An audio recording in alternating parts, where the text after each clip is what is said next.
세 번째 오늘 같이 우리가 한번 살펴볼 곳이 어딘가 하면 갈릴리 지역입니다. 여러분들이 아시는 대로 지금 지중해가 이렇게 돼 있잖아요. 그렇죠? 그러면 여기가 이렇게 해서 이제 애굽이 나일강이고 이스라엘이 이렇게 나라가 이제 돼 있고요. 그리고 여기가 시나이 반도가 이렇게 돼 있고 그래서 여기가 이제 홍해가 되고요. 그리고 이쪽이 아라비아 반도가 막 이렇게 크게 있잖아요. 그렇죠? 그리고 이렇게 들어온 게가 이제 페르시아만이 이렇게 들어와 있고 여기가 이제 또 그 옛날 페르시아나 또는 바벨론이나 그리고 이 여기가 이제 아수르가 이렇게 있던 지역이잖아요. 근데 이 지금 우리가 이제 요르단에서 이렇게 넘어가서 여리고를 통과해서 가면 이스라엘 땅은 우리가 특징적으로 쉽게 그릴 수 있는 게 이렇게 그려놓고 여기 호수 하나 그리고 여기 호수 하나 그리고 이게 쭉 연결하면은 이게 이제 이스라엘이에요. 여기는 갈릴리 지역이고 여기는 사해 옆인데 여기가 남쪽 유다 지역이에요. 그리고 이렇게 강이 흐르는데 강을 따라서 협곡이 되어 있습니다. 그래서 여기 갈릴리에서부터 시작해서 사해 바다로 해서 이렇게 계속 흘러가면 이게 다 모잠비크까지 간다는 거죠. 그렇게 협곡이 흘러가는데 이스라엘은 우리가 알아야 될 것이 이렇게 둘로 딱 나눠져 있어요. 그래서 남쪽은 유다 지역, 그렇죠? 북쪽은 이스라엘 지역인데 이 북쪽도 둘로 나눠져 있어요. 요 중간에가 뭔 거면 이제 그림이 잘못됐는데 이만큼 이제 갈릴리 호수가 있다고 보고 요 중간쯤이 사마리아죠, 그렇죠? 그리고 갈릴리 호수를 중심으로 있는 데가 갈릴리예요, 갈릴리. 근데 그 이스라엘 땅 중에서 제일 사람이 살기 좋고 아름다운 곳이 어디냐? 말 그대로 아름다운 갈릴리예요. 왜냐하면 요 뒤에 헬몬 산이 있어가지고 헬몬 산에서 녹은 눈이 땅 속으로 물이 돼가지고 이제 흐르다가 바로 요 갈릴리 지역에 와서 솟아나거든요. 그러니까 여기는 아주 물이 풍부하고 그래서 농사짓기도 좋고 목축업하기도 좋고 아주 좋은 지역입니다. 제가 제일 이제 풍요로운 지역이고 그런데 우리가 건너가서 여리고를 지난 다음에 이 갈릴리 지역을 이제 먼저 보니까 예루살렘 쪽으로 가도록 돼 있더라고요. 근데 갈릴리 지역은 오늘 여러분 나눠드린 건 한번 보십시오. 갈릴리가 나오는 거예요. 갈릴리는 정말 우리가 가서 상상의 나래를 많이 피해야 될 그런 곳입니다. 다른 지역보다 우리 성지순례하는 우리에게서는 좀 더 가능하면 좀 천천히 이렇게 우리가 걸으면서 생각해 봐야 될 곳이죠. 이 갈릴리 지역을 잘 보기 위해서는 여러분들이 마태복음이나 아니면 누가복음을 잘 읽고 가시면 좋아요. 왜냐하면 그 마태복음이나 마태복음이나 누가복음이 그러니까 마가복음하고 마태복음은 내용이 거의 같아요. 그거 아십니까? 예, 마가복음하고 마태복음은 여러분들 읽어보시면 하지만 내용이 거의 같아요. 성서학자들이 하면 마태복음은 마가복음을 자료로 해서 쓰여졌다 이렇게까지 볼 만큼 마태복음은 마가복음하고 많이 같아요. 그러니까 시간이 없으면 마태복음만 읽으시면 되고 누가복음은 조금 다른 면을 또 기록해 놨으니까 누가복음 읽으시고 그리고 이제 요한복음 읽으시는데 이 성지순례 가기 위해서 읽을 때는 요한복음보다는 마태복음 그리고 누가복음을 읽으시는 게 더 좋아요. 왜냐하면 요한복음은 요한이 스스로 그렇게 밝혔듯이 7가지 이적 표적만 가지고 요한복음을 다 구성해 놨기 때문에 그 예수님이 공생애 때 행하신 일을 일일이 다 안 썼어요. 요한복음은 7가지만 골라서 딱 썼단 말이에요. 근데 마태복음하고 누가복음은 좀 더 많은 이야기들을 써놨기 때문에 그것을 읽으면 우리가 예수님이 이런 일을 했었구나 하는 것을 알고 가면 우리가 가서 뭐 벳세다 딱 하면 여기는 오병이어의 기적을 일으켰던 곳, 뭐 가버나움 딱 하면 이제 이런 일이 있었던 이렇게 이제 우리가 아는 것이 이제 중요한 거지요. 그래서 마태복음하고 누가복음을 여러분들이 읽고 가시면 이 성지순례 하는데 이제 도움이 된다 이렇게 말씀드릴 수 있어요. 우선 오늘 우리 잠깐 이 갈릴리 지역에 대한 이해를. 근데 성경에도 없는, 성경에는 안 쓰여 있는 갈릴리 지역에 대한 상식을 우리가 알고 가면 이해하는 데 도움이 되고, 역시 또 성서를 이해하는 데 도움이 되지요. 거기 한번 34페이지에 갈릴리 그 부분을 보십시오.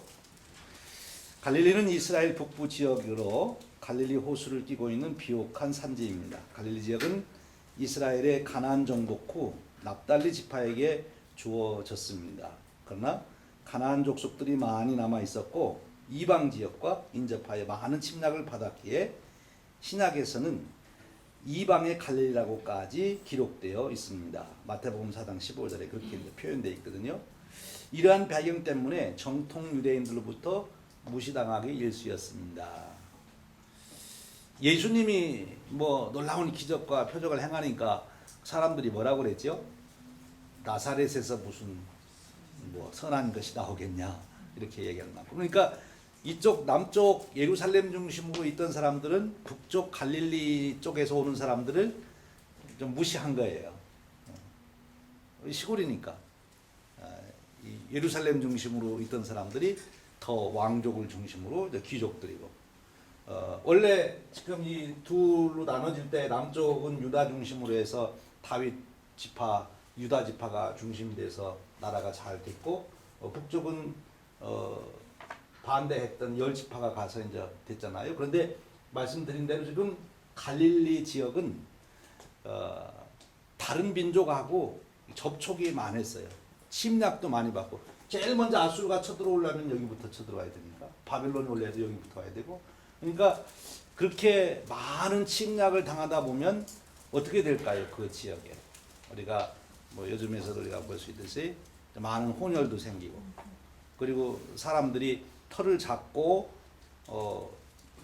재물이 부가 축적이 되어야 이 문화의 꽃을 피는데, 늘 전쟁에 시달리고 그러다 보면 이 생활이 아주 뭐라 그럴까요? 이제 고도의 문화를 이룰 수 있는 그런 기회가 이제 없는 거죠. 그러니까 이쪽 남쪽에 있는 사람들이 볼 때는 아주 촌 사람들, 먹고 사는 거, 밥 먹는 거밖에 모르는 사람들, 뭐 이런 식으로 이제 얘기하게 되는 거죠. 그래서 무시를 했어요. 예, 특별히 혼혈이 됐다는 것 때문에 이방의 갈릴리라고까지 아주 멸시하는 그런 또. 이제 유대인들의 입에서 이방인이라고 나오는 것은 굉장히 차별하는 거거든요. 예, 이방. 그러니까 유대인들이 그 이웃을 사랑해라 그럴 때 아멘. 유대인들도 다 그래요. 해당에 가서 랍비가 유대인들 이웃을 사랑해라 그러면 다 아멘 그러는데, 그 다음에 이제 누가 이웃이냐 그러면 누가 이웃이에요? 유대인들만 이웃인 거예요. 유대인이 아닌 사람들은 이웃이 아니에요. 그러니까 얼마나 이게 차별이 심한 거죠. 그러니까 이방의 갈릴리라고 할 만큼 그쪽 지역이 이제 소외된 지역인데, 예수님은 왜 예루살렘 그 중심으로 사역을 펼치지 아니하시고 이 갈릴리 지역에서 주로 활동하셨을까 하는 것을 우리가 한번 생각해 볼 필요가 있죠. 그렇죠? 마태복음 여러분 누가복음 읽어보세요. 예수님이 행하신 많은 이적과 표적들 말씀들이 다 어디에 사는가 하면 다 갈릴리에서요. 돌아가실 때만 예루살렘에 가서 돌아가셨지 모든 사역을 거의 다 갈릴리에서 다 하신 거예요. 돌아가실 때만 예루살렘 가서 돌아가신 거예요. 그러니까 왜 예수님이 그러셨을까? 한번 생각해 볼 필요가 있고요. 그래서 갈릴리 호수의 공식 이름은 Sea of Galilee로 되어 있는데, 우리 한국의 말로는 이 갈릴리 호수라는 이름이 여러 말로 우리 성경에 번역됐어요. 기네렛이라고도 되고 게네사렛이라고도 되고 디베랴 이렇게 우리가 그러니까 네 가지 이름을 가지고 있는 거죠. 그 호수의 이름이 갈릴리 호수, 디베랴 호수, 기네렛 호수, 게네사렛 호수, 이런 네 가지 이름이 있어요. 근데 그것은 그 역사적인 사건 때문에 그런 것입니다. 그러니까 옛날 구약 시대 때 이 기놀 호수라는 악기가 있었는데 그 악기 모양처럼 이 갈릴리 호수가 생겼다. 그래서 그 악기 이름을 따서 기노 이렇게 불러서 거기서 이제 기네렛이라는 이름이 나왔다 그래요. 그러다가 이제 신약 시대에 와서는 그 이름이 게네사렛 이렇게 변형이 되고, 그리고 특별히 이 이제 갈릴리 호수가 디베리아 바다로 이제 불리게 된 거는, 디베리아 호수로 불리게 된 거는 AD 17년에 헤롯 대왕의 아들 헤롯 안디파가 로마 황제 디벨리우스, 그러니까 디베리아라고도 하고 디벨리우스라고도 부르는데, 그 황제에게 아부하기 위해서 갈릴리 호수 서쪽에다가, 여러분 저 35페이지 한번 보세요. 우리 지도 있죠? 지도가 이제 제 거는 이렇게 컬러풀하게 나오는데 여러분 거는 흑백으로 나와서 실감이 좀 덜합니다. 근데 이 갈릴리 이 호수 옆에 보면 지명들이 쭉 나와 있어요. 뺑 돌아가면, 그렇죠? 위에 대한 베세다부터 해서 거라사, 데가볼리, 밑에 아데닛, 그다음에 디베랴 이렇게 나오잖아요. 그 디베랴라고 하는 도시를 건설해 가지고 황제에게 바친 거예요. 그 이름을 넣어 가지고. 그러니까 황제의 이름을 따서 도시를 만들었으니까, 그리고 황제 이름으로 붙여진 도시를 자꾸 거명하는 것이, 뭐 갈릴리 지역 간다면 가버나움 간다 이러면 안 되고, 황제 이름을 불러서 디베랴 간다 이렇게 얘기해야 황제를 더 높이는 것이 되고, 그러니까 사람들이 그렇게 유행이 돼가지고 부르다 보니까 아예 이 갈릴리 호수라는 이름을 빼고 그냥 디베랴 호수 이렇게 돼버린 거죠. 그래서 갈릴리 호수가 디베랴 호수로 되게 됩니다. 뒤에부터 보겠지만 이제 가이사라 필립보도 이제 그런 식으로 이름이 붙여진 거죠. 근데 우리가 이제 집중 생각해야 될 거는 뭐 이런 것도 이제 간접적으로 알아야 되지만, 그 예수님께서 이 갈릴리 호수를 중심으로 어떻게 사역하셨나 하는 것을 생각해 보면 좋겠어요. 그래서 여러분 거기 그 밑에 지도가 이제 2장이 있는데요. 그 뒤에 보시면 35페이지에 그 지도가 예수님께서 쭉 활동하시면서 방문하시면서 그 사역하셨던 곳을 이렇게 화살표로 그려놨어요. 그러니까 갈릴리 호수를 중심에 두고 이제 다니시면서 많은 기적, 표적을 행하시게 된 거죠. 그리고 바로 거기에서 예수님은 누구를 부르십니까? 제자들을 다 부르시죠. 그러니까 제자들이 다 이 갈릴리 촌사람들이라고 해요. 갈릴리 호수에서 고기 잡던 사람들, 갈릴리 촌사람들. 원래 그런데 예수님이 자란 데는 이미 가버나움이나 디베라 이런 데보다도 더 촌이었어요. 어디였죠? 예수님이 어디서 자랐습니까? 그러니까 예수님이 태어날 때 이 유다를 통치하던 왕 이름이 누구죠? 헤롯. 네, 헤롯. 근데 헤롯이 예수님이 태어났다, 유대인의 왕이 태어났다는 동방박사들의 얘기를 듣고 어떤 일을 합니까? 2살 아래는 다 아이들을 죽여라 그렇게 하죠. 헤롯이 이렇게 잔인하게 할 수 있었을까? 자기 민족의 아이들을 그렇게 할 수 있었을까? 근데 헤롯은 원래 유대인이 아니에요. 헤롯은 유대인이 아니 에돔 사람입니다. 유대인이 아닙니다. 로마 황제가 유대인을 다스리기 위해서 유대인이 아닌 사람 지금 황제로 왕으로 세우는 거예요. 헤롯 왕이 유대인이 아니에요. 그래서도 아마 더 그 유대인 어린 아이들 2살 밑으로 다 죽여라 뭐 이런 일을 할 수 있었지 않았을까 하는 생각을 해요. 어쨌든 그렇게 예수님을 죽이려고 했던 이 헤롯 왕은 우리가 역사적으로 헤롯 대왕이라 그렇게 표현해요. 헤롯 대왕. 그 헤롯 대왕은 예수님 죽이려고 그러다가 아이들 다 죽이고 나서 어떻게 됩니까? 하나님이 치셔가지고 충이 먹어서 죽어버렸어요. 그렇죠? 예수님은 이제 미리 알려줘가지고 어떻게 합니까? 애굽으로 피난 가시고. 그래서 헤롯 대왕이 죽었어요. 이제 그 소식을 애굽에서 들으시고 예수님이 어떻게 하죠? 요셉과 마리아가 예수님을 데리고 어디로 오죠? 예루살렘 태어났던 곳으로 오질 않고 나사렛으로 가시는 거예요. 나사렛에서 예수님이 아마 서너 살 때, 2살 때부터 이제 자라기 시작한 거죠.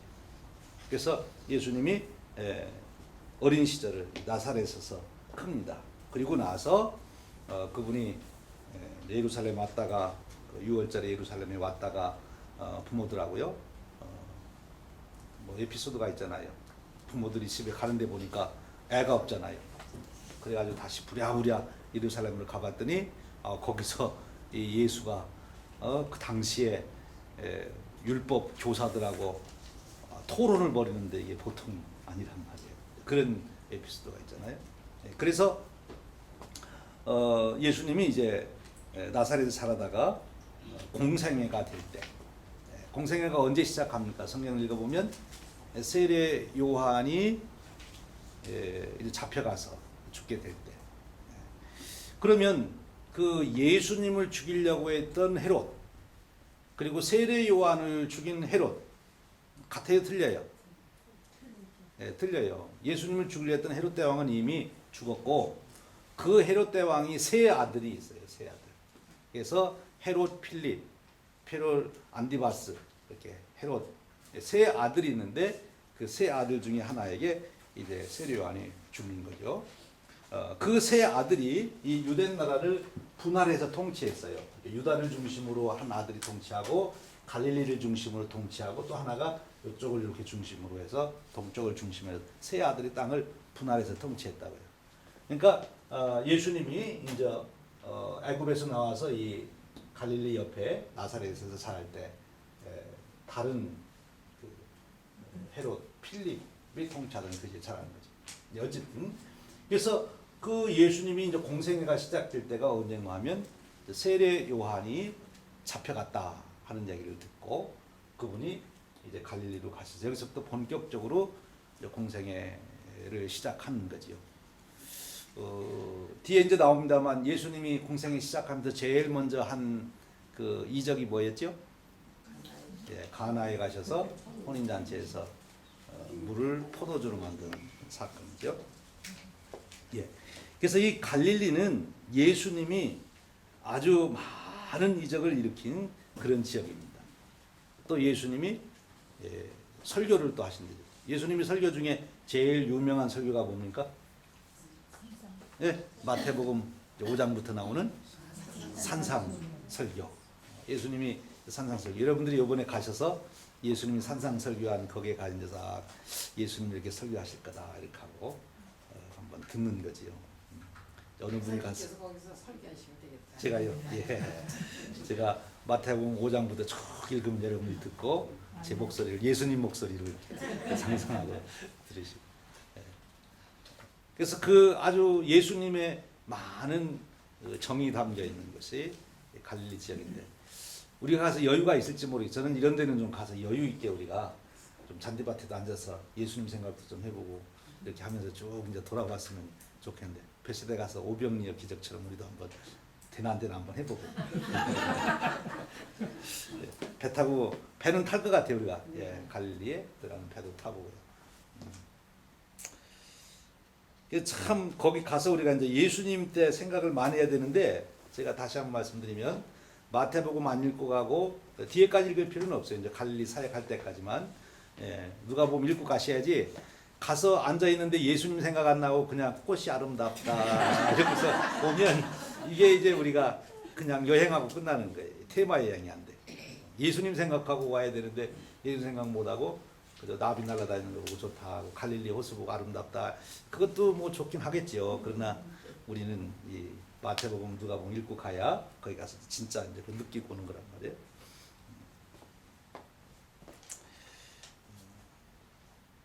그래서 그 쭉 내용 보시면 거기 있던 많은 이적들이 제가 거기 중요한 이적들 쭉 뽑아서 기록해놨는데 이 자료집도 읽어보시고 꼭 한번 누가복음하고 그 마태복음 읽어주시고 아마 그 스케줄에 이제 가이드 하신 분이 어떻게 짜는지 모르지만 시간이 되면 요 뒤에 이제 계속 나옵니다만 그 곳곳에 가서 예수님이 기적을 일으키시는 곳곳에 가서 그 그 말씀을 본문으로 해서 제가 간략하게 3분 내지 5분 이렇게 설교라고 말할 수 있을까요? 그런 말씀의 은혜를 좀 나눌까 그렇게 해요. 그곳에 가서 한번 들어보네요. 우리가 주일날 우리 예배실에서 그 본문 읽고 은혜 받은 좋지만 거기 직접 이제 거기서 그 말씀 읽고 그 말씀 기적 일어났던 곳에서 보는 거죠. 그 위에 지도 중에도 세 개 중에서 제일 위에 파랗, 여러분은 파랗지 않지요. 갈릴리 호수하고 쭉 그냥 옆에 이름 써놓은 거 그것만이라도 여러분들이 머릿속에 이렇게 넣고 가시면 이렇게 지명이 이렇게 되는구나 하는 걸 알 수 있습니다.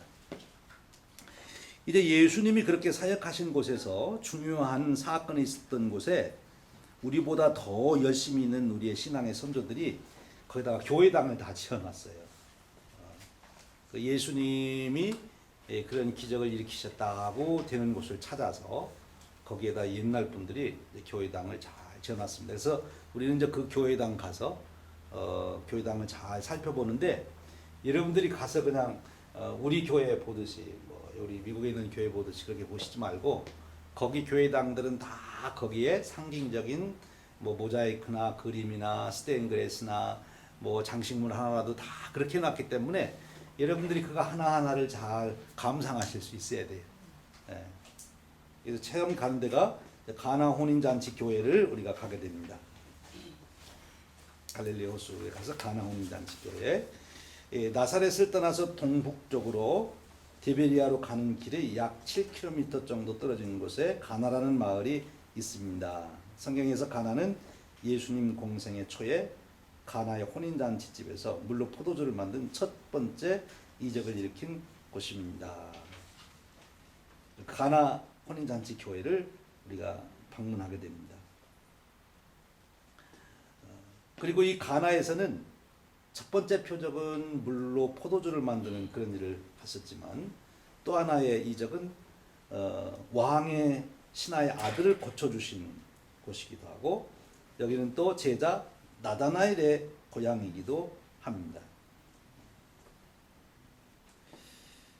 1879년에 거기 보니까 이제 프란치스카 교회에서 혼인잔치가 열렸다는 터를 매입해서 거기에 가나 교회를 이제 건축했다 나와 있어요.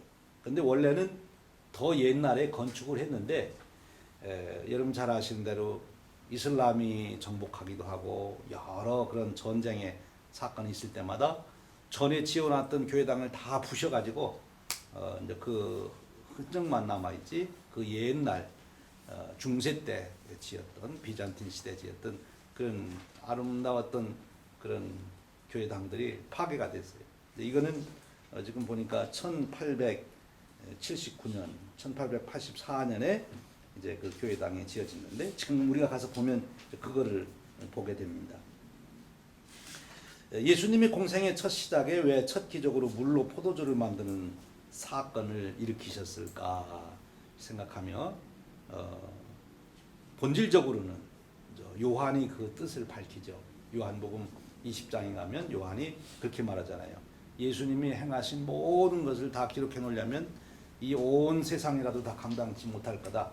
그런데 나는 7가지 표적만 딱 골라서 여기 소개하는데 내가 이것을 기록한 목적은 이것을 읽고 예수님이 하나님의 아들이신 것을 깨닫고 예수님을 하나님의 아들로 구주로 믿어서 영생을 얻게 하려고 내가 이것을 기록했다. 이렇게 이제 썼거든요. 그것처럼 이 가나 혼인잔치의 이적을 주님이 일으키신 이유는 예수님이 누군다 하는 것을 선언하신 거예요.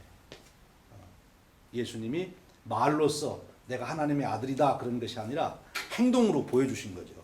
나는 물로 포도주를 만드는 그런 권능을 나는 가지고 있다. 그런 권능은 누구만 가지실 수 있는 거예요? 하나님만 가지실 수 있는 거죠. 그렇죠? 물을 포도주로 만드는 거는 사람은 절대 할 수 없는 거예요. 그렇죠? 하나님만이 하실 수 있는 거예요. 그러니까 예수님이 그 일을 했다는 얘기는 그 당시 제자들과 사람들에게 내가 하나님의 아들이다 하는 것을 행동으로 보여주신 거예요. 그래서 그 성경에 보면 그것 때문에 사람들이 믿더라 이렇게 이제 표현되어 놨잖아요. 그리고 신학자들은 왜 그럼 다른 걸로도 얼마든지 기적을 일으키셔서 할 수 있을 텐데 하필이면 결혼식에 가서 그러셨냐 이렇게 말할 때 주님이 가정에 대한 관심이 크신 것이었다.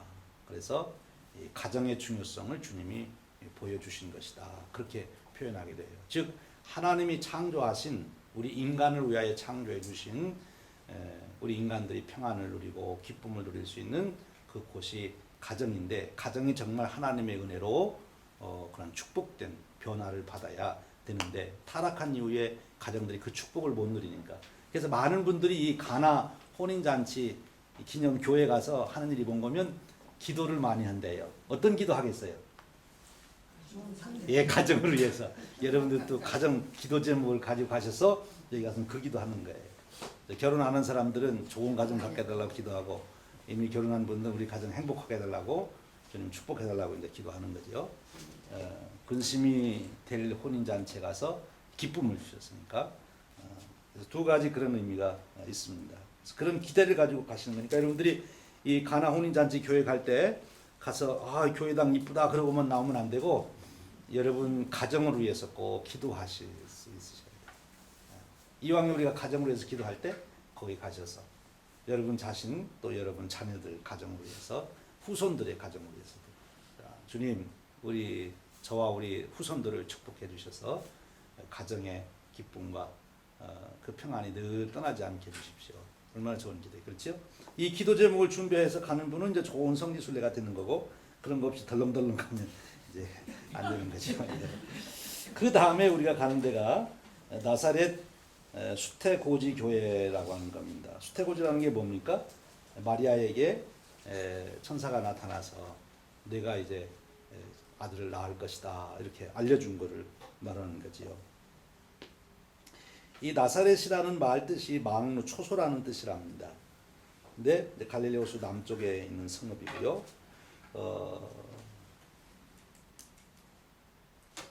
여러분 그 가지신 지도에 보면 나와 있네요. 그렇죠? 호수에서 한참 떨어져 있네요. 그렇죠? 호수 변에 있는 게 아니라 호수에서 한참 떨어져 있어요.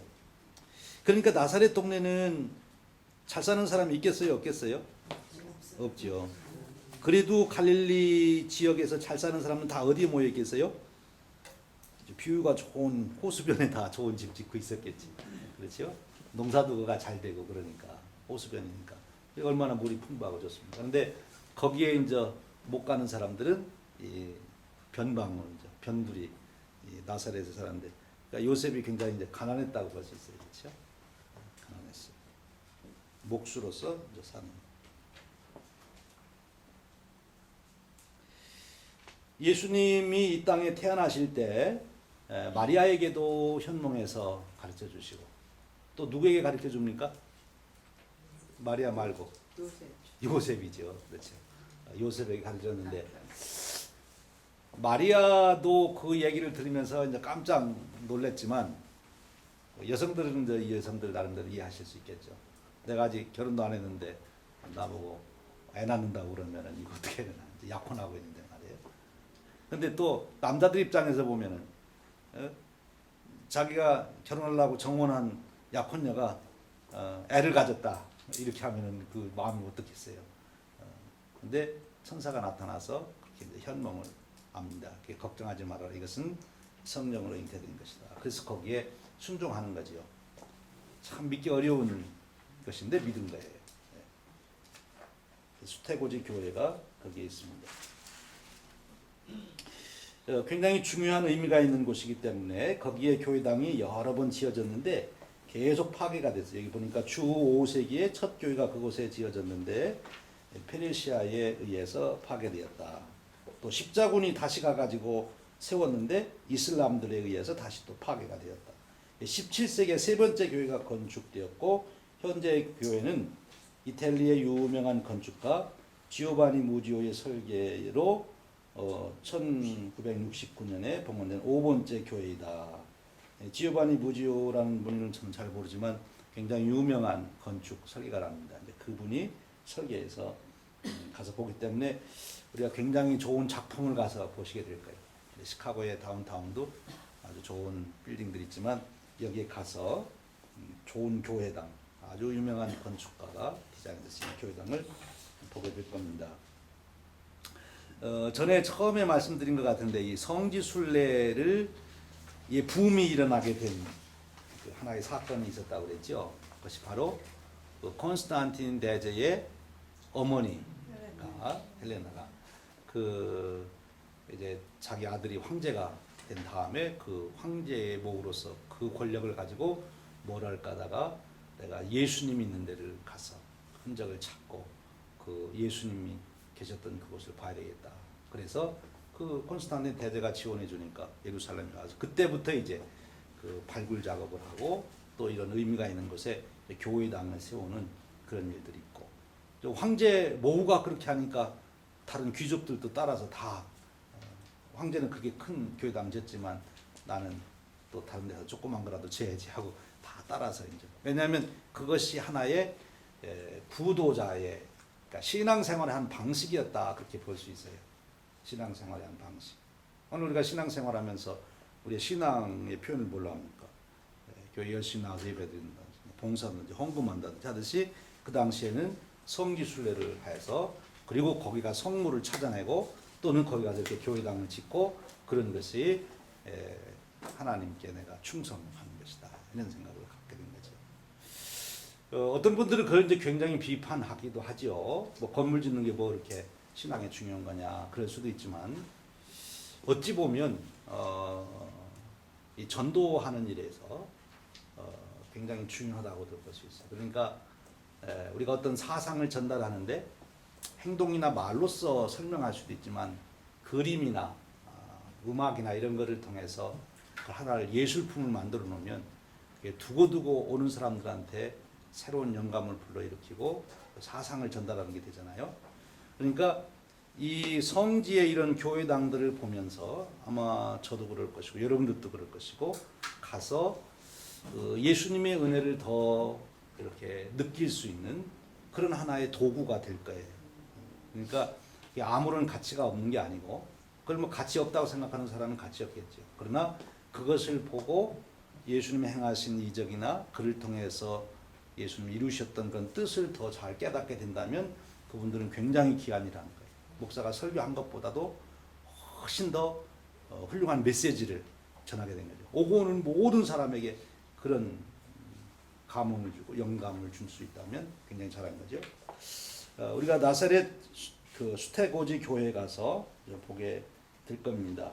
중요한 지역이기 때문에 여러 교회당이 그렇게 돼 있었다. 그런데 이 수태교제에 가면 특징적인 게 있는데요. 세계 43개국에서 각 나라의 전통 의상으로 묘사한 마리아와 아기 예수의 모자이크 벽화가 그 나라 다 있는데 한국 것도 있을까요? 없을까요? 있어요. 예, 갔다 오신 분들은 아시죠? 예, 있어요. 있어요. 한국도 있습니다. 예, 그래서 여러분들 가서 한국에서는 어떤 걸 보냈나 예, 보니까 캐톨릭에서 보냈더라고요. 예, 그래서 가서 한번 보게 된 거죠. 캐톨릭 여기 있는 성모 마리아하고 이제 예수님 그거를 했기 때문에 이제 성모 마리아를 중요하게 여기는 캐톨릭에서 보낸 것 같아요. 그래서 거기 가면 그 벽화 모자이크 그런 거 구경하는데도 아마 제대로 감상하려면 굉장히 오래 걸릴 거예요. 근데 아마 그런 시간은 우리한테는 없겠죠. 그냥 저렇게 있는 것처럼 있구나 이러고서 이제 보시겠죠. 수태고지 교회를 우리가 가게 되고요. 그 다음에 세 번째로 가는 교회가 요셉교회입니다. 이 요셉교회는 수태고지 교회에서 150m밖에 안 떨어져 있기 때문에 같은 뜰에 있다고 볼 수 있는 거지요. 그 요셉교회는 요셉의 목공소, 얘가 요셉의 목공소였을 것이다, 공방했을 것이다. 거기에다가 이제 지은 거죠. 이 수태교지 교회는 가보면 그 지하실도 아주 이렇게 잘 만들어져 있고 가서 우리가 의미 있게 볼 수 있는 것이 많이 있다고 그래요. 요셉의 기념교회를 이제 우리가 가게 됩니다. 요셉 기념교회 가서도 방문하는 분들이 가정을 위한 기도를 많이 한다고 그래요. 특별히 우리 여성분들 갔었어. 우리 남편 요셉처럼 되게 해주십시오. 우리 남편 이름 요셉이야. 아, 그래요. 예. 그렇잖아요. 여성 입장에서 한번 생각해 보세요. 요셉 같은 마음만 가지고 있으면 문제될 거 하나도 없죠, 그렇죠? 요셉만큼 이해력이 있으면 뭐가 문제가 되겠어요. 그러니까 가서 그렇게 기도하세요. 우리 남편이 요셉 같은 너그러운 마음을 가질 수 있게 해주십시오. 예. 아멘. 예. 그리고 그 이제 수태교지 교회에 그 주위로 몇 개 교회가 있는데 아마 어쩌면 우리는 시간이 없어서 스킵할지도 모르고 시간 되면 그 주위에 다 같은 뜰에 있으니까 이렇게 이제 볼 수 있겠지요. 그 다음에 우리가 이제 갈릴리 호수를 보게 되는데 아마 이때 우리가 그 배를 타게 될 것 같아요. 이 갈릴리 호수에서 배를 타는데 여러분들이 늘 설교를 통해 들었듯이 이 갈릴리 바다는 언제 돌풍이 불을지 모르는 그런 지형 조건을 가지고 있다고 합니다. 그러니까 아래쪽에서 이제 사막에 뜨거운 바람이 오고 그 헬몬산은 굉장히 높고 백두산보다도 더 높잖아요. 그래서 거기에서부터 이제 찬 바람이 내려오기 때문에 기압의 변화로 인해서 갑자기 이제 돌풍이 일어나는. 그래서 갈릴리 호수에서 이 돌풍 때문에 일어났던 예수님과 관련해서 일어났던 에피소드가 무엇이 있죠?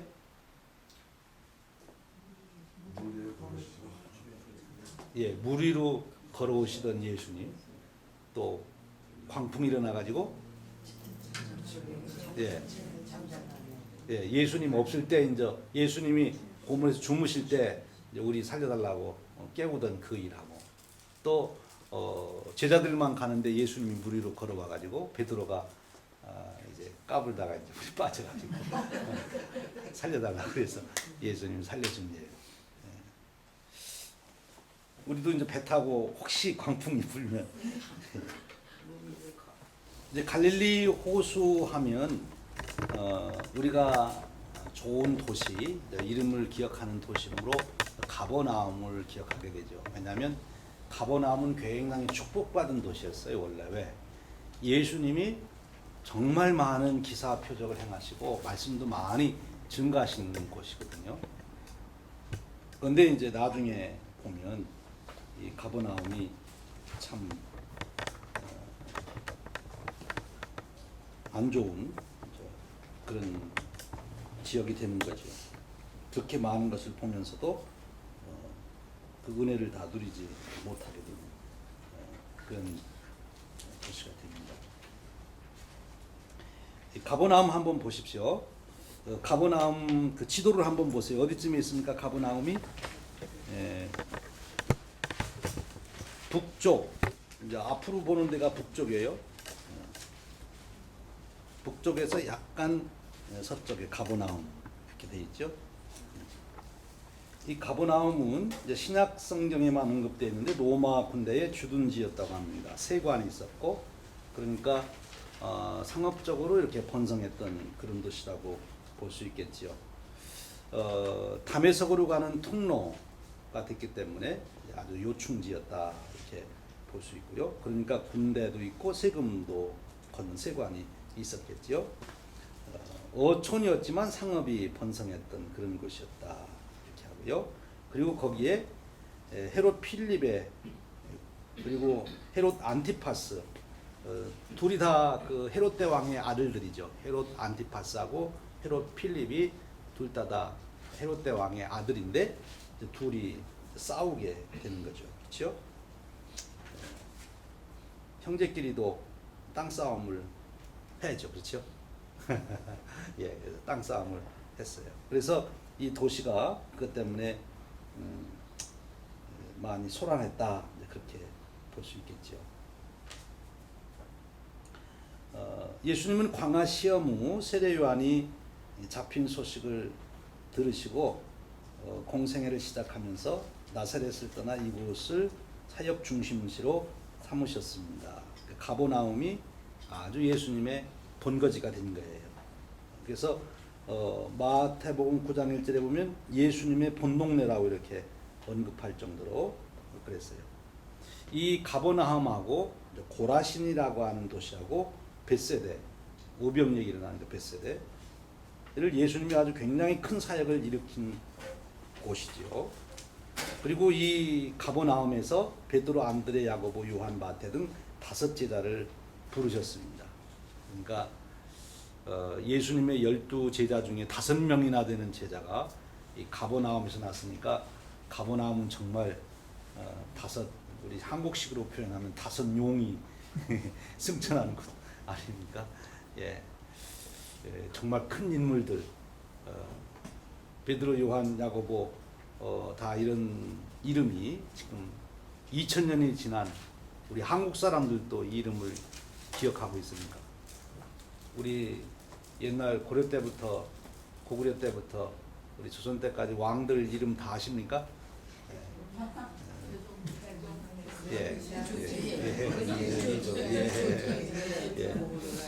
우리 민족의 왕들도 우리가 이름을 모르는데 이 가버나움 출신들 이 어부들 이름을 우리가 이렇게 너무 잘 알잖아요.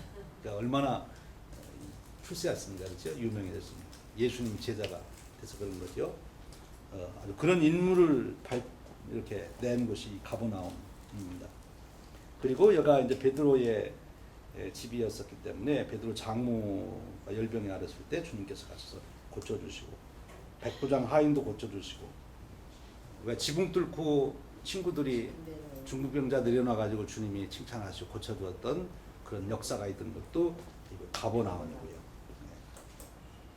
문둥병자도 고쳐주시고 해당장에 죽은 딸을 살려주시기도 하고 혈우병 앓던 여인을 낫게도 하시고 맹인의 눈을 뜨게도 하시고 손 오그라든 사람 손을 펴시게도 하시고 이런 놀라운 기사와 표적을 많이 이루셨어요. 그러면 어느 도시보다도 예수님을 믿어야 되겠죠, 그렇죠? 예수님을 믿어야 되고 그런 기사 표적을 많이 봤으면 예수님을 믿어야 될 텐데 예수님을 안 믿어서 배척을 했습니다. 그래서 예수님이 나중에 굉장히 통렬하게 책망을 했어요. 뭐라고 책망했습니까? 뭐라고 책망했습니까? 성경 있으신 분 한번 찾아볼까요? 마태복음 11장 23절에서 24절 한번 찾아보세요. 예수님이 뭐라고 말씀하셨나?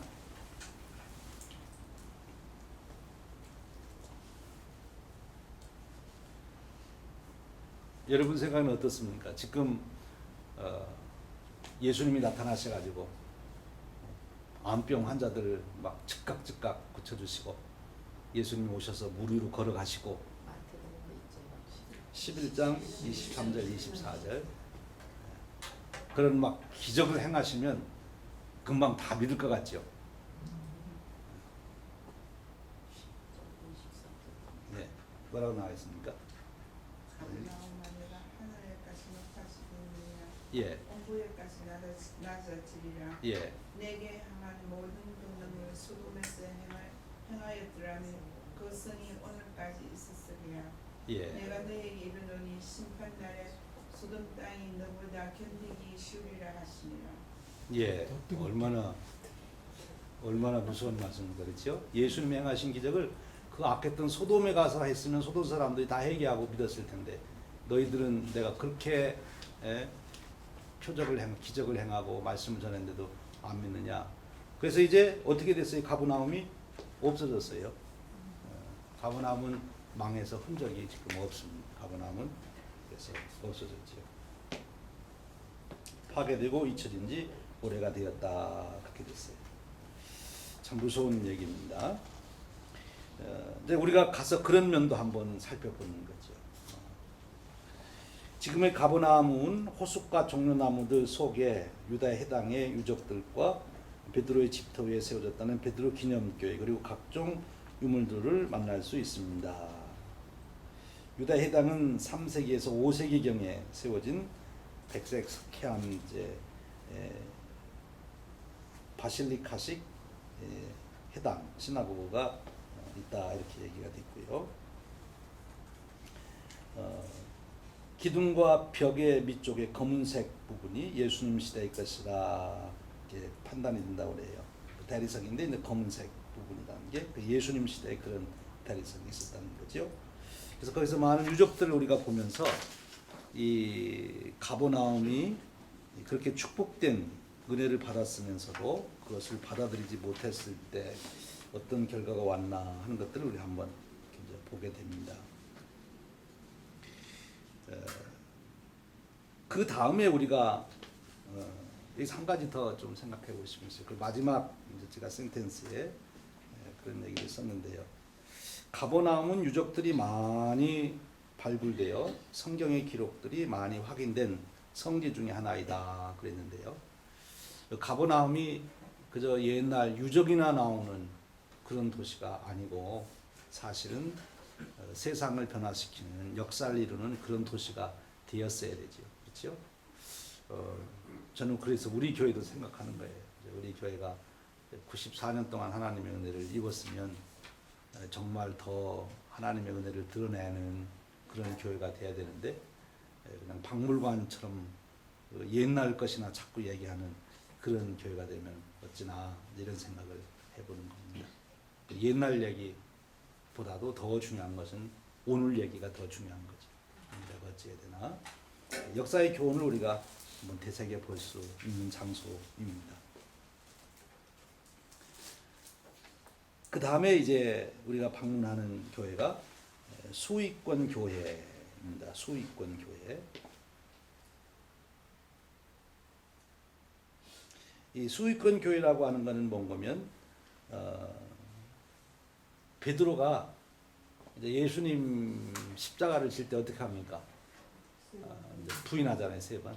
근데 나중에 이제 그걸 깨닫고 이제 통곡하고 그리고 나는 주님 제자될 자격이 없습니다. 예, 부활의 주님을 뵀는데도 불구하고 다시 갈릴리로 돌아와서 이제 고기나 잡는다고 그럴 때 아닙니까? 그렇죠? 그때 어떻게 했어요? 주님이 다시 찾아오셔가지고 베드로와 함께 말씀하시고 같이 식사를 하시고 그리고 네가 나를 사랑하느냐 이렇게 물으시면서 내 양을 먹이라 이렇게 다시 베드로에게 사명을 일깨워 주셨던 거. 그래서 베드로하고 예수님하고 숯불구이도 드시고 그런 것입니다. 숯불구이 원조가 누구시라고요? 예수님.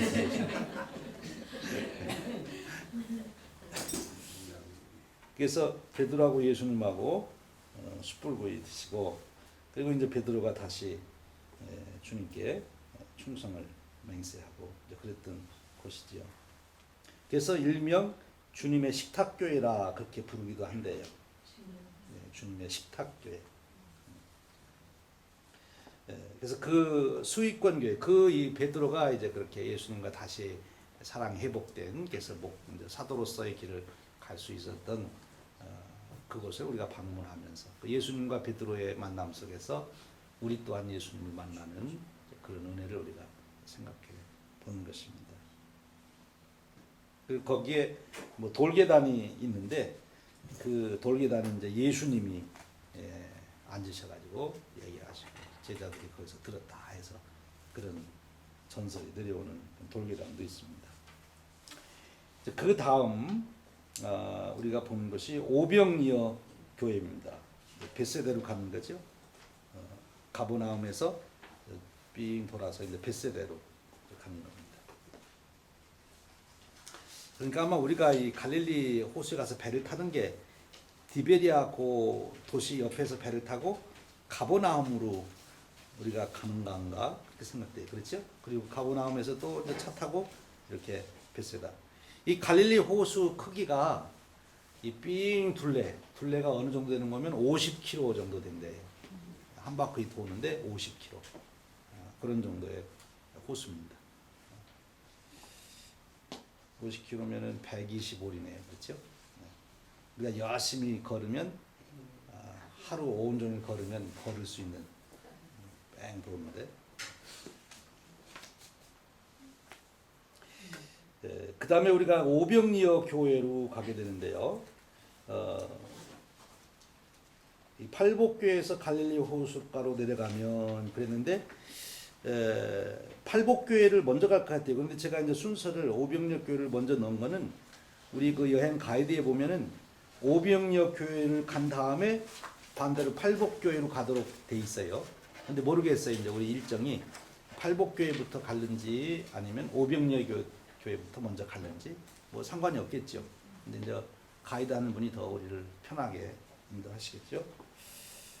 그래서 이 오병리어 교회는 여러분 잘 아시는 대로 이제 보리떡 2개와 물고기 5마리로 5,000명을 먹이신 그런 기적 있는 사건인데요.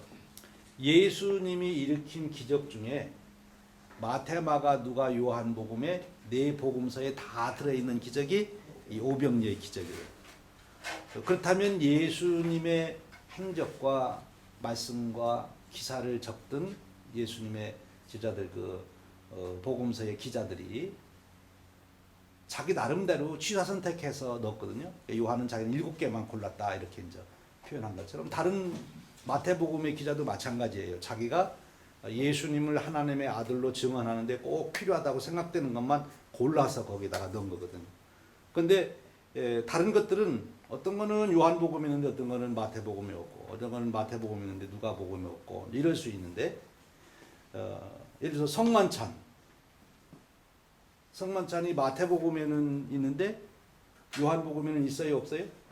요한복음에는 예수님이 성찬식 한 게 없어요. 마지막 날 밤에 떡을 떼어주시면 이것은 내 살이다, 이거는 내 피다 이렇게 나눠주셨는데 요한복음에는 그게 없어요. 그럼 마지막 날 밤에 마태복음이나 이런 데는 성찬식이 있는데 요한복음에는 성찬식이 없는데 뭐가 들어있습니까? 마지막 밤에 요한복음에는 예수님이 제자들하고 식사하시잖아요, 만찬. 근데 마태복음에는 성찬식이 나와 있는데 요한복음에는 성찬식이 없는데 뭐 했어요, 예수님 그러면? 예? 최후의 만찬 하시면서 최후의 만찬 밥은 다 같이 다 먹죠. 먹으면서 이제 떼어주면서 이것은 내 살이다, 이건 내 피다 이렇게 하시면서 주셨는데 마태복음에는. 근데 요한복음에는 없으면 요한복음은 그냥 밥만 먹고 말은 요한복음에는 뭐 하셨어요? 예? 예, 발 씻겨 주셨죠. 발 씻겨 주셨어요. 그러니까 요한이 볼 때는 성찬식 그거 한 것만큼 어쩌면 요한이 보는 입장에서는 그것보다도 뭐가 더 중요해요?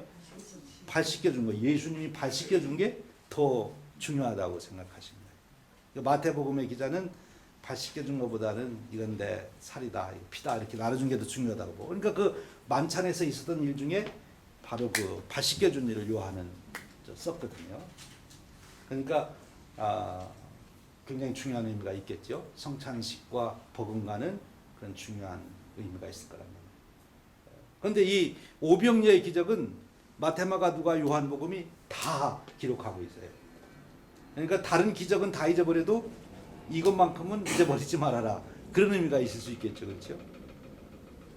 여러분 생각에는 왜 이 기적이 그렇게 중요합니까? 오병리의 기적이. 오병리의 기적이 굉장히 중요하죠. 그 당시 사람들에게도 오병리의 기적이 굉장히 중요했던 것 같아요. 왜냐하면 예수님이 뭐 죽은 병자 고쳤다, 뭐 죽은 사람 살렸다. 그런데도 사람들이 와 이러는데 예수님을 우리 왕으로 삼자 그런 말을 안 했거든요. 그런데 오병리의 기적이 일어나고 나니까 어떤 반응이 나왔죠? 예수님을 우리 왕으로 삼자 하고 이제 드디어 사람들이 이제 얘기하기 시작했어요. 카톡이 이게 그러니까 이 오병리의 기적이 굉장히 중요하다고 봐야 되겠죠. 한번 여러분들이 이제 숙제입니다. 거기 가실 때까지 왜 오병리의 기적이 이렇게 중요할까 이렇게 한번 생각을 해보십니다. 네 복음서가 다 기록하고 있고 그 당시 사람들은 그 기적을 보고서 드디어 예수님을 우리 왕으로 삼자 이렇게 이제 나온 거예요. 참 중요하죠. 목구멍이 포도청입니다. 예. 아주 좋은 차관점이실 수 있습니다. 오늘날 뭐 세계 다 문제가 뭐 때문에 싸웁니까? 예, 목구멍이 포도청이라 싸우는 거예요. 그렇죠? 지금 한국하고 미국하고 북한하고 핵 문제 가지고 막 그런데도 잘 우리가 이렇게 한 측면에서 보면 미국은 이제 그 틈을 타서 어떻게 FTA 어떻게 해서 좀 돈 좀 더 벌어보자고 지금 한국하고 그 와중에 이제 그러고 있고 그렇죠. 우리가 살아가면서 제일 초월하기 힘든 것 중에 하나가 이제 물질일 거예요. 그렇죠? 돈 굉장히 힘들죠. 그래서 우리가 사람을 알아볼 때도 돈 거래해봐야 그 사람 알 수 있다 이제 그러잖아요. 그렇죠? 그만큼 이 돈 문제는 민감한 거예요. 여러분 같은 형제끼리도 언제 제일 마음 상합니까? 부모님 돌아가시고 유산 남았을 때 그때 문제 생기잖아요. 그렇죠? 피는 물보다 진하다는데 피보다 더 진한 게 돈인 것 같아요.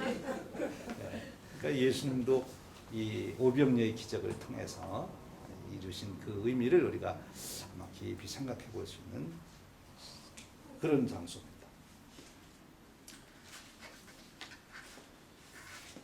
오병이어의 기적 그 교회를 본 다음에 우리가 팔복교회로 가게 됩니다. 팔복 예수님의 산상수훈을 가르쳐 주신 교회죠. 근데 이 팔복교회가 그 이제 갈릴리 지역에 여러 기념교회들이 있거든요. 여러 기념교회 중에서 제일 아름다운 교회가 이 팔복교회입니다. 그 이렇게 건물이 또 그리고 그 교회에서 이렇게 밖을 내다볼 때 그 뷰가 이 팔복교회가 제일 아름답대요. 그러니까 여러분들이 사진을 꼭 그렇게 잘 찍을 준비를 하시고 이제 가셔야 되겠죠. 갈릴리 호수를 배경으로 제일 아름답게 서 있는 교회가 팔복교회. 이 팔복이기 때문에 거기는 건물도 우리 저기 팔각정식 건물 짓고 거기도 유명한 건축가가 그를 지었는데요. 그 건축은 여기 보니까 자료를 찾아보니까 그 이탈리아의 건축가가 지었는데 앞에 그 건축했던 조바니 무치오라는 사람이 이제 해서 지었는데 누가 그 자금을 댔느냐? 이제 무솔리니가 됐대. 무솔리니가 그 나쁜 일도 많이 했지만 좀 좋은 일도 하나 했지요. 무솔리니가 지원해서 이 팔복교회를 지었다 얘기합니다. 예수님께서 8가지 심령이 가난한 자는 복이 있나니 하시면서 팔복의 말씀을 해주셨는데 우리가 한번 거기 가서 한번 들어보는 그런 시간도 가졌으면 좋겠어요.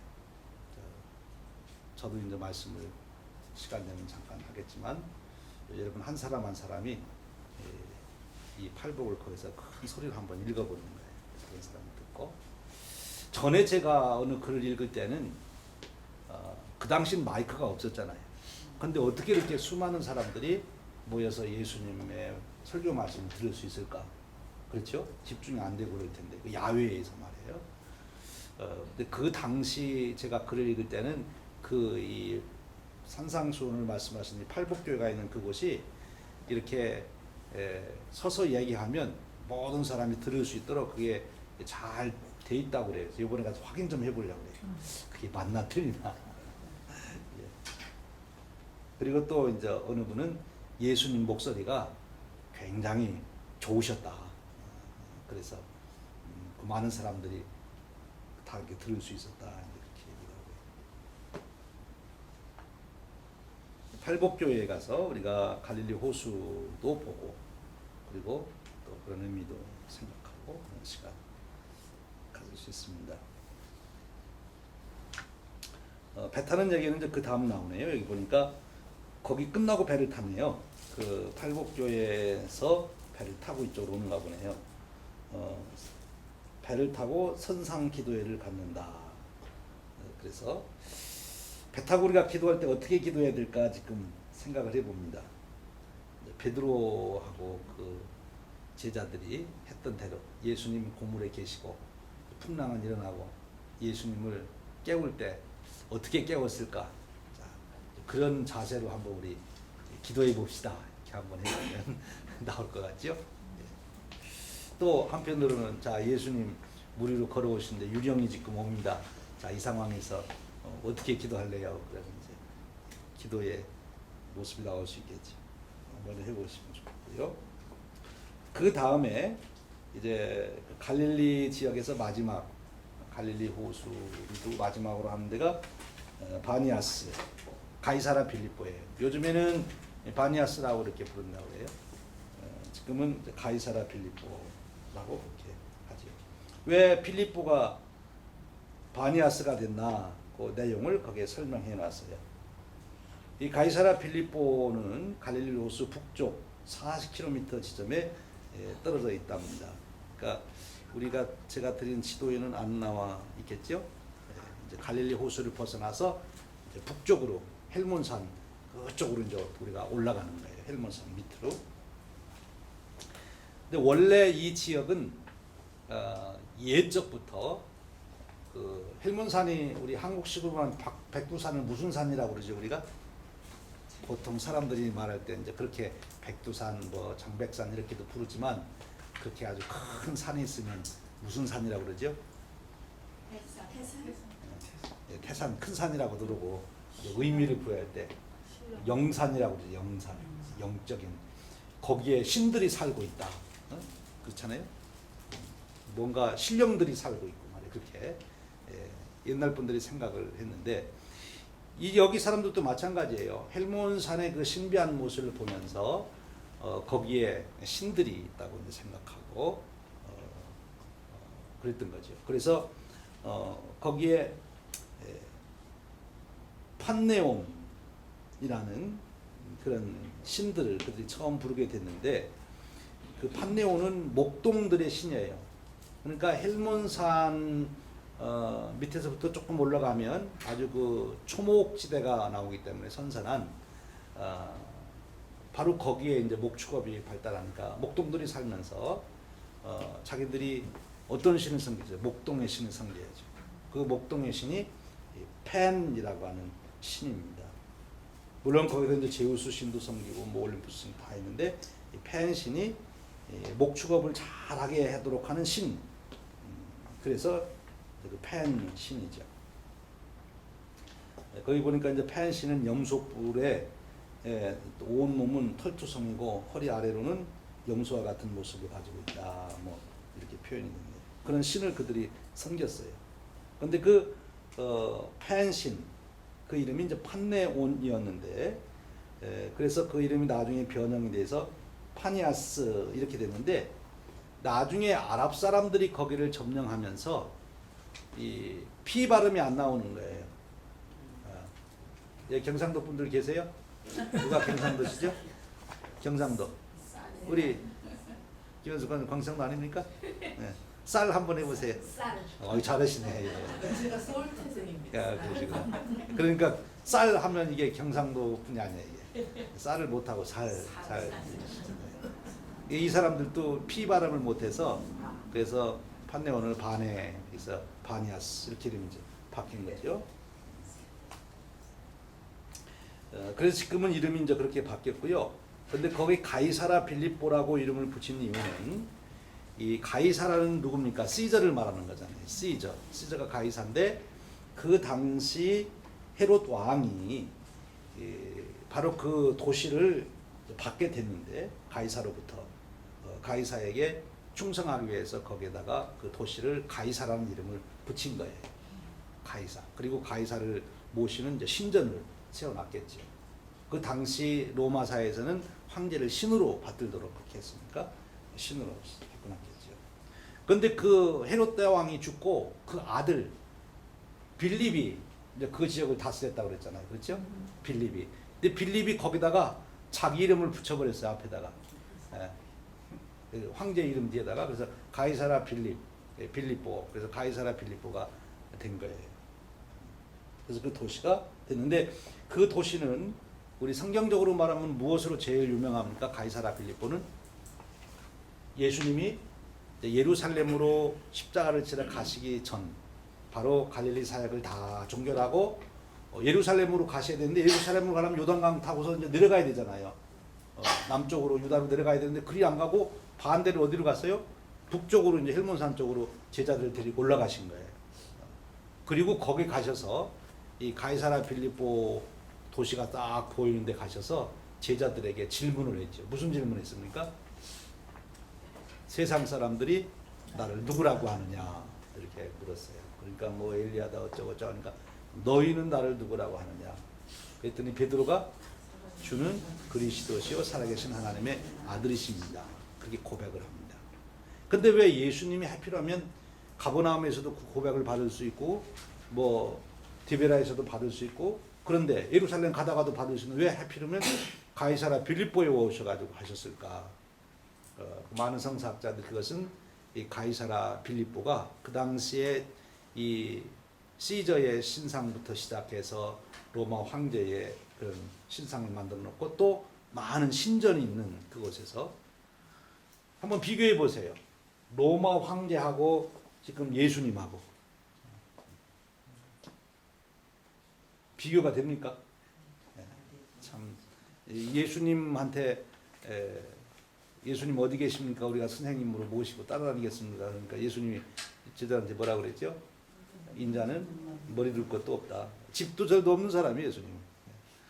그런데 그 황제하고 비교가 됩니까? 그런데 그 황제 신상 앞에서 비교해 보라는 거예요. 나하고 저 황제하고. 너는 누구를 위해서 목숨을 버리겠냐? 충성하겠냐? 근데 베드로가 주는 그리스도시요 살아계신 하나님의 아들입니다. 그 얘기는 뭐냐면 나는 주님을 위해서 제 생명을 걸겠습니다. 그 고백인 거예요. 현실적으로는. 그렇죠? 아주 놀라운 고백을 베드로가 했어요. 그래서 예수님이 굉장히 칭찬하시죠. 그렇죠? 베드로에게 굉장히 칭찬하시고 내가 내 교회를 세우겠다. 이 반석의 교회를 세우겠다. 그렇게 하시고 그리고 베드로에게 또 말씀을 주십니다. 네가 한 거 아니다. 내 혈육이가 알게 한 게 아니고 하나님께서 아버지께서 내게 이것을 알게 하신 것이다. 그렇지 보면 베드로는 제정신 하는 소리를 한 거죠. 그렇죠? 제정신으로 했으면 끝까지 가서 충성하고 해야 되는데 나중에 보면은 다 도망간 거 보면 제정신으로 한 건 아니에요. 그렇죠? 네. 근데 결국 그 고백대로 이제 되긴 합니다. 성령님께서 그렇게 인도하시죠. 그런 고백이 있었던 곳이에요. 그래서 이 가이사라 빌립보 이 지역이 우리가 꼭 방문해 볼 수 있는 그 당시 비교하면 너무 초라한 예수님 그런데 베드로를 통해서 그리스도시요 살아계신 하나님의 아들이십니다. 지금 시저의 영향력은 다 없어졌지만 예수님은 지금 2000년 동안 얼마나 많은 영향을 미치셨는가 정말 그렇죠? 우선 영적으로는 우리가 구원받는 구주가 되신 축복을 그냥 문화인류학적으로 봐도 시저가 미친 문화적인 영향이 뭐 있어요. 옛날에 황제였다는 것 뿐이지 지금은 예수님은 지금까지도 예수님을 연구하고 지금까지도 예수님 때문에 얼마나 많은 사람들이 영향을 받습니까? 문화 자체가 말이에요. 참 예수를 안 믿는 사람들 입장에서 보면 이렇게 아이러니할 수가 없는 거죠. 어떻게 예수라고 하는 건 한 나라를 지배할 수 있는 권력도 없고 그렇다고 뭐 돈을 많이 벌어놨던 분도 아니고 뭐 엄청난 연구를 책을 쓴 것도 아니고 제자들이라고 해야 뭐 고기 잡는 사람들 그 사람들 데리고 한 3년 동안 데리고 다니면서 밥 먹고 뭐 어쩌고 그랬는데 어떻게 이런 놀라운 역사를 이렇게 할 수 있을까? 정말 기적 아닐 수 없는 거죠. 그 예수님이 계셨던 곳으로 이제 우리가 가는 겁니다. 근데 바로 그 가이사라 빌립보에 가면 거기에 아주 좋은 자연 경관이 있는데 바니아스 폭포가 있답니다.